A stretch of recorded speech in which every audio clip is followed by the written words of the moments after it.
All right, guys, I'm excited about this one. Oleic acid causes acute insulin resistance. I'm really not being flippant about that. I think that's demonstrably true. We're going to get the Krebs cycle today. We're going to talk about something called pyruvate carboxylase and how it relates to pyruvate dehydrogenase. It's that weird little bit on the top of the Krebs cycle. Obviously, I've got here on the opening shot avocados and olive branch and bacon. That's right. Bacon is around 50% oleic acid as well. I have a consistent phrase I like to use, which is that everyone's sacred cows are full of mufa. If you guys watch this channel a lot, you've heard me talk a lot about olive oil and its effects on obesity and oleic acid in general, and all of the ways that it contributes. This one, we're going to look a little bit more at what insulin does and how this actually works. In the previous video, How to Fatten a Mammal, I made the argument that black oak acorns have evolved to be a perfectly fattening food. And you can see there, they're about 46% fat overall, and the majority of that is monounsaturated fat. So if a squirrel is eating black oak acorns, he's getting 27% of his calories as monounsaturated fat. That's mostly all oleic acid, and another 12% of his calories as polyunsaturated fat. And he's also getting about half of his calories as starch. And that's important. And I just, again, want to point out the difference between the croissant down at the bottom, where the croissant has the same amount of fat as the acorn, but the monounsaturated fat is less than half, and the polyunsaturated fat is very, very low, of course. And so this discussion is absolutely relevant to humans. This is a study where they gave people either cream, you can see where it says cream there, or extra virgin olive oil.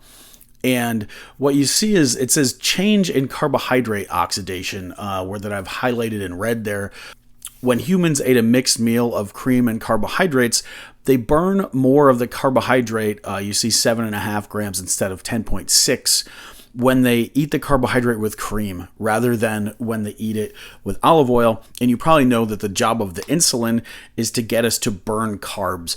And so you can see directly here something about the olive oil as opposed to the butter, and it's the same number of calories both times. The olive oil is preventing these humans from oxidizing those carbohydrates. You can see that in the meal where people consume cream with carbohydrates, fat oxidation is less after the meal, but that's not the case in olive oil. More fat is entering the mitochondria and being burned as a result of the extra virgin olive oil meal, and less carbohydrate is being burned. And that is what I mean when I say that olive oil makes you acutely insulin resistant. This is a second study in humans with the same result. You can see they had a saturated fat breakfast or a monounsaturated fat breakfast. And in the case of the monounsaturated fat, less carbohydrate is able to be burned and more fat is being burned. And if you've watched my past few videos, one of the things I've been saying is that fat burns in the flame of carbohydrate. And the reason that I say that is that carbohydrate, when it's running through pyruvate dehydrogenase, creates a lot of NAD+. And if you're burning pure fat, NAD+ levels drop and NADH levels rise, and your metabolism slows. So what you want to do is to be able to burn some carbohydrates to help you continue to burn those fats efficiently. This is yet another study in humans just showing the same thing, because I don't want people to think that I'm, cherry picking results or something. And you see that endpoint, OXCHO means carbohydrate oxidation, and you can see that first one is cream, 9.5. Let's jump over the sunflower and the flax are also pretty high at 8.8 and 9.4, and the olive oil is way down at 6.5. So compared to saturated fat and compared to polyunsaturated fat, olive oil makes you insulin resistant. This graph is just showing the results of two different humans' response to eating a high carb meal in response to their respiratory exchange ratio. That is a fancy way of saying whether or not they're burning fat or carbs. And so you can see the difference between lean and obese humans. You can see the open circles here are the lean humans. If you're higher on this table, it means that you're burning more carbohydrates. You can see obviously the obese are down here. The obese are stuck burning more fat when they eat carbohydrates, and metabolically that is a huge difference between obese and lean humans. Ironically, the obese humans are stuck burning fat. They're not able to efficiently switch over to carbohydrate burning. And so olive oil makes lean humans metabolically behave exactly like obese humans, because if you eat olive oil and carbohydrates together, you can't burn those carbohydrates first, which is what you are supposed to do metabolically. Now, how does this all work? We have this lovely human with oddly long arms in the olive. You can see he's in the olive forest there collecting some olives. And what happens is that when the oleic acid from that olive oil hits his gut, he's going to produce this signaling molecule in the gut called OEA. That OEA is going to make its way to his liver, which is going to activate something called PPAR alpha. PPAR alpha is in charge of detoxification pathways in the liver, and it's there to help you get rid of things like polyunsaturated fats and also monounsaturated fats. This is just the Krebs cycle. This is how we burn our calories. So whether or not we eat glucose or fat, generally speaking, they get converted to acetyl-CoA. This acetyl-CoA combines with oxaloacetate to make citrate, and that is how the cycle begins. And as the cycle goes around, we make NADH and we make FADH2, and those are used to make ATP. For the purpose of this video, I want to focus on this little bit up at the top of the citric acid cycle. So this is glucose coming in, and the sort of normal case, what should happen after you eat carbohydrates is glucose comes into the cell, it gets converted to pyruvate, and it enters the mitochondria to get burned in the citric acid cycle, also known as the TCA cycle, also known as the Krebs cycle. And that pyruvate gets converted by an enzyme called pyruvate dehydrogenase, which I've talked about in a bunch of my past videos. A good video to check out is the one I just made called The Redox Case for Carbs in Under 10 Minutes for a kind of an overview of this subject and how pyruvate dehydrogenase works. When insulin signals, it activates something called pyruvate dehydrogenase phosphatase. Pyruvate dehydrogenase can be turned off if it gets phosphorylated, and a phosphatase is something that removes a phosphate group. And so PDP here, pyruvate dehydrogenase phosphatase, activates pyruvate dehydrogenase. Now, conversely, PPAR alpha, which remember, the reason that PPAR alpha is activated is that you consumed oleic acid. The oleic acid activated OEA, that turns on PPAR alpha, and PPAR alpha turns on something called pyruvate dehydrogenase kinase, which, guess what?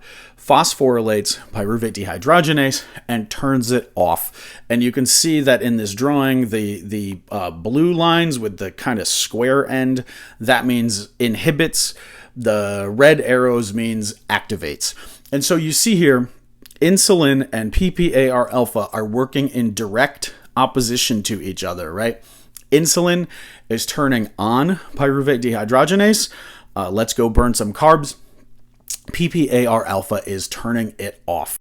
Insulin also directly lowers pyruvate dehydrogenase kinase. So you see another way in which insulin and PPAR alpha are directly duking it out over whether or not pyruvate dehydrogenase is going to be active and whether or not we can oxidize some carbohydrates. PPAR alpha also increases fat oxidation in the liver.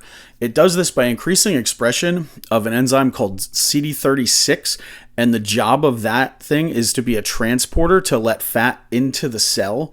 And it increases the levels of something called CPT1, which is another transporter which allows fat into the mitochondria. And so if you have some oleic acid out here in the bloodstream, by increasing CD36 and CPT1, you've created a superhighway straight into the mitochondria. And when the mitochondria is flooded with oleic acid, you're going to have an increase in acetyl-CoA and an increase in NADH, and also a lowering of NAD+.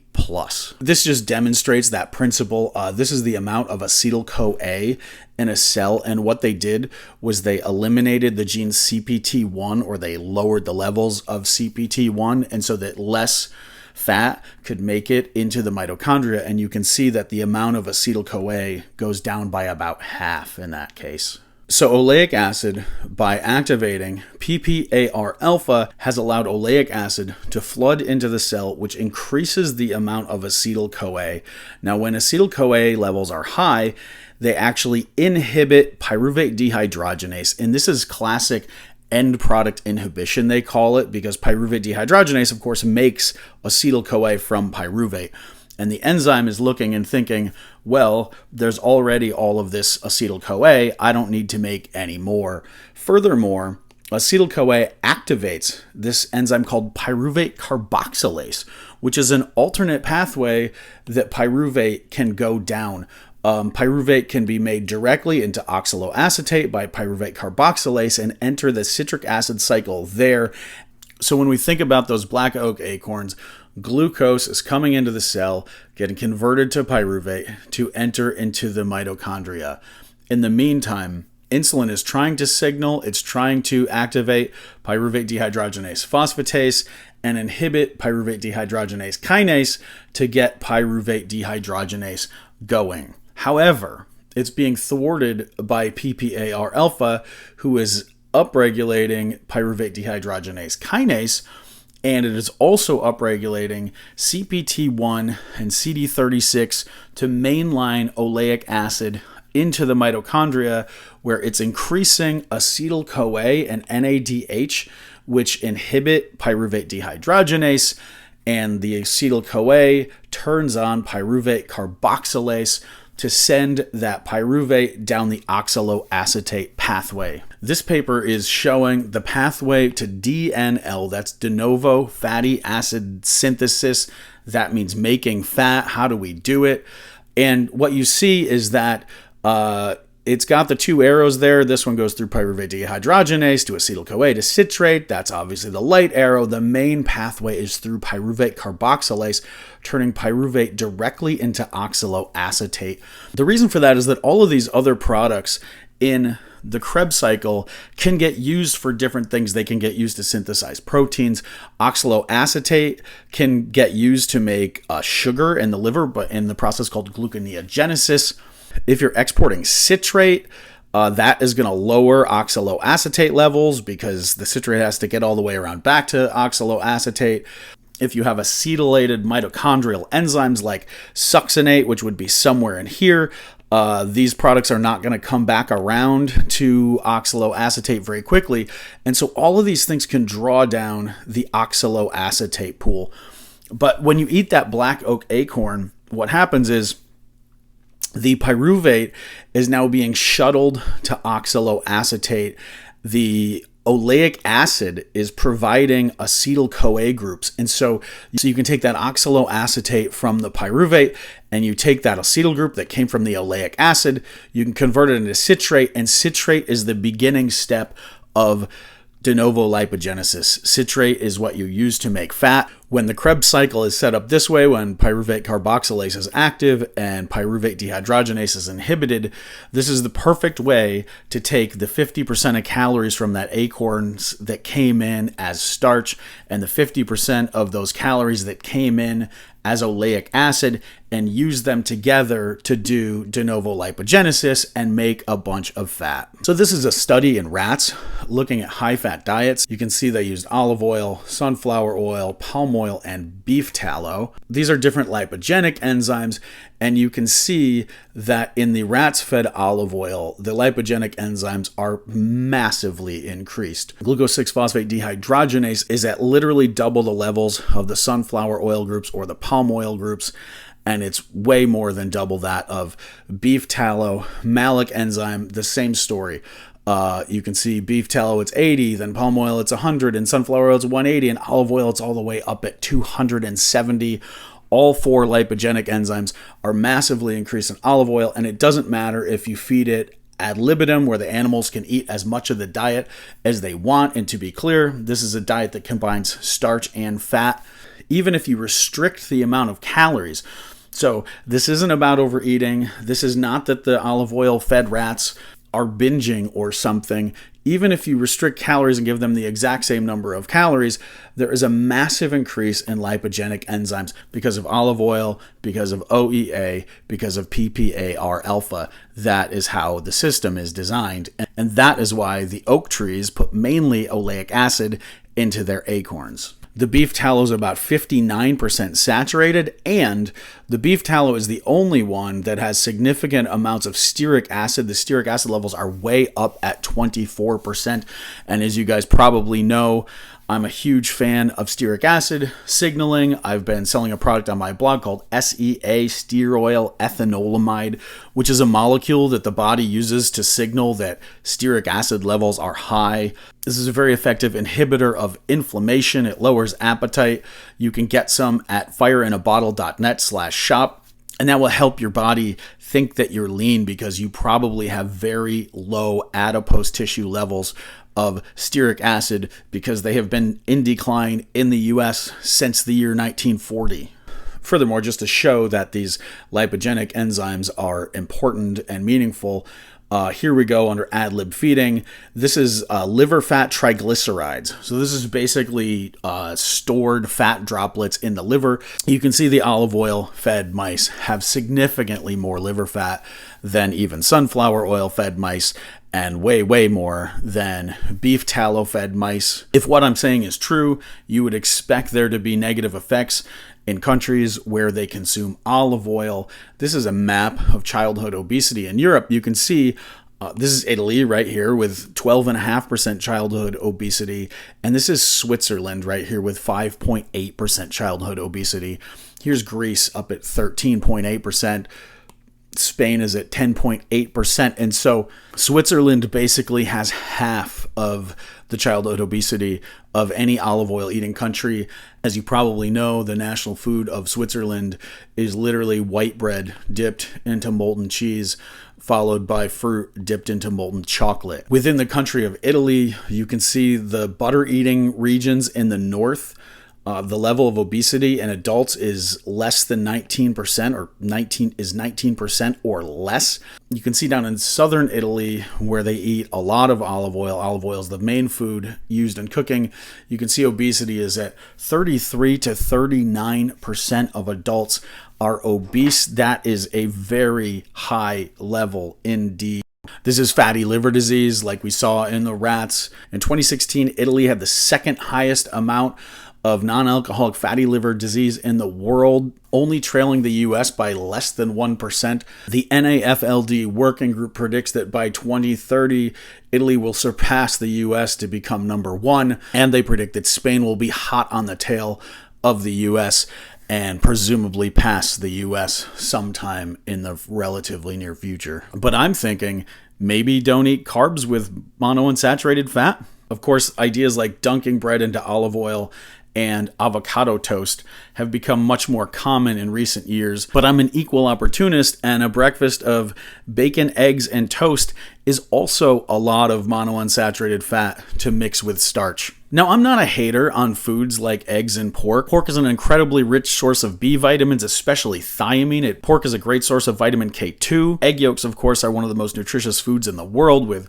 vitamin D, choline, lutein, etc., etc., etc. What I've been doing is separating it out. I talked a few videos back about having cornflakes in the morning, which I do sometimes, but this week I made a potato salad with sour cream and herbs and onion, and I eat it with my pickled beets in the morning. This is a great breakfast to get some carbohydrates in, to stimulate some insulin, to get burning carbs, which is the thing that if you're obese, you're not good at doing, right? I take my SEA in the morning. I think that's helping because when I use the SEA and then I eat a big meal of carbohydrate, I see my body temperature increase in the hours after the meal. That tells me that I'm doing thermogenesis, that I'm actually burning those carbs.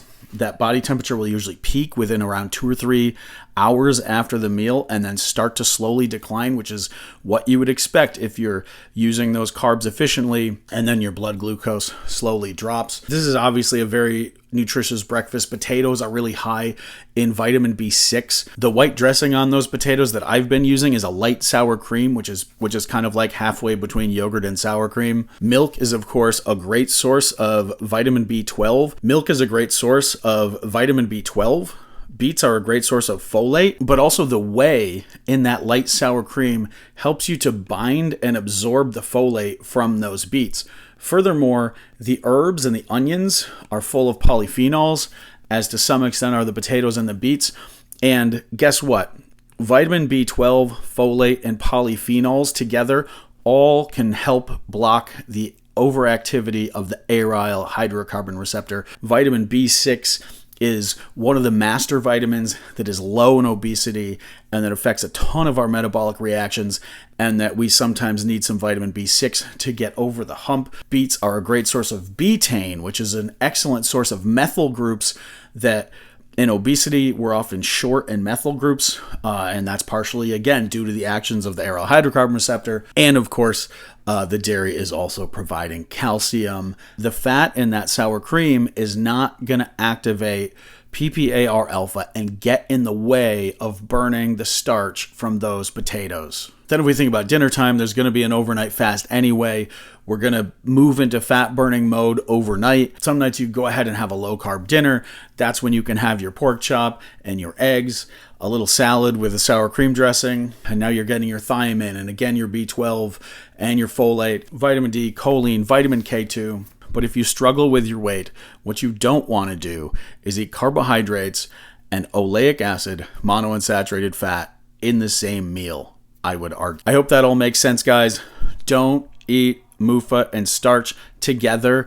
Just skip the avocado toast this week.